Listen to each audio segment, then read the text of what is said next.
Bienvenue et devant moi. J'ai l'iPhone 17 et aujourd'hui, je vais vous montrer comment démarrer cet appareil en mode récupération.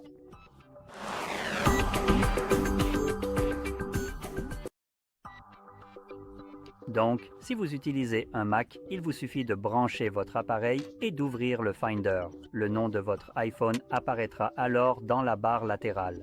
Vous pouvez cliquer dessus et simplement rester sur cette page. Maintenant, du côté de Windows, ce que je vais utiliser, il faut se rendre à notre endroit préféré pour obtenir nos applications sur Windows. Et non, apparemment ce n'est pas Steam ou le navigateur web, c'est le Microsoft Store et c'est vraiment le seul endroit d'où vous pouvez télécharger cette saleté. Donc, cherchez Apple Device et ça va vous afficher cette cochonnerie. Une note incroyable ici de 2,1 étoiles. C'est encore pire qu'iTunes avant. Et si vous vous demandez pourquoi nous n'utilisons pas iTunes, c'est parce que c'est la nouvelle version d'iTunes et ce n'est même pas la version complète. Il est également séparé en Apple Music car. Hein? Microsoft Store Awards 2024 catégorie musique, êtes-vous défoncé? Est-ce que tu as sniffé quelque chose? Microsoft. Ouah. Il existe de bien meilleures options pour écouter de la musique que ces conneries. Bref, nous avons besoin de cette merde ici. Des notes incroyables. Évidemment, si vous utilisez ça pendant de longues périodes, vous allez rencontrer des problèmes. Moi, j'en ai déjà eu en une seule journée. Donc on doit utiliser ça et c'est à peu près tout ce dont on a besoin. Comme je l'ai mentionné, iTunes était autrefois l'endroit incontournable pour tout ce qui concernait les ordinateurs et les iPhones. Mais ça, c'est en gros le remplaçant. Maintenant, vous pouvez toujours le télécharger et l'utiliser, mais ça ne fonctionnera pas avec votre nouvel iPhone. Donc ouais, prenez ça. Si vous voulez aussi synchroniser de la musique dessus, il vous fallait aussi ça. À part ça, seulement ceci. Allons-y. Donc on va l'ouvrir, je l'ai déjà téléchargé. Votre téléphone va apparaître dans la barre latérale et c'est là que vous voulez le garder. C'est la même page, celle-ci, comme sur MacBook.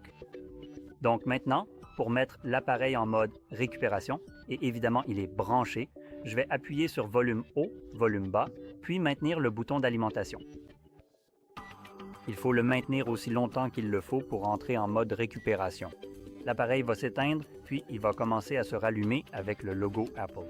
Et après ça, on va voir ce petit icône de câble avec un ordinateur portable. C'est notre mode récupération. On peut relâcher et attendre que les appareils Apple s'adaptent à cela. Allez, voilà. Maintenant, il m'indique aussi qu'il y a un problème avec votre iPhone. Non, il n'y en a pas. Encore une fois, un logiciel incroyable. Au moins, il peut maintenant définir ce qu'est le mode DFU en mode récupération.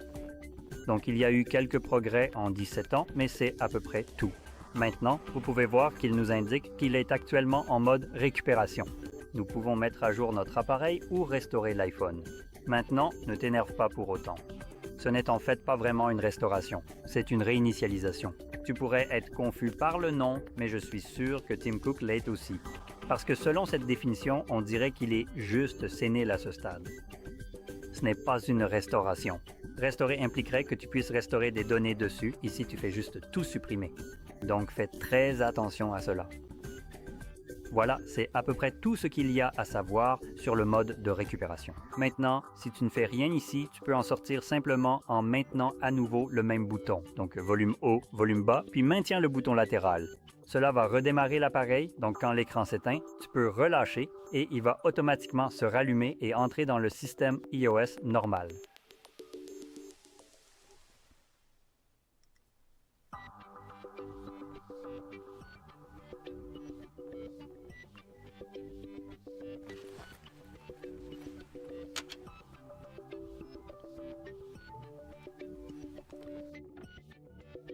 Et voilà. Donc si tu as trouvé cette vidéo utile, n'oublie pas de liker, de t'abonner et merci d'avoir regardé.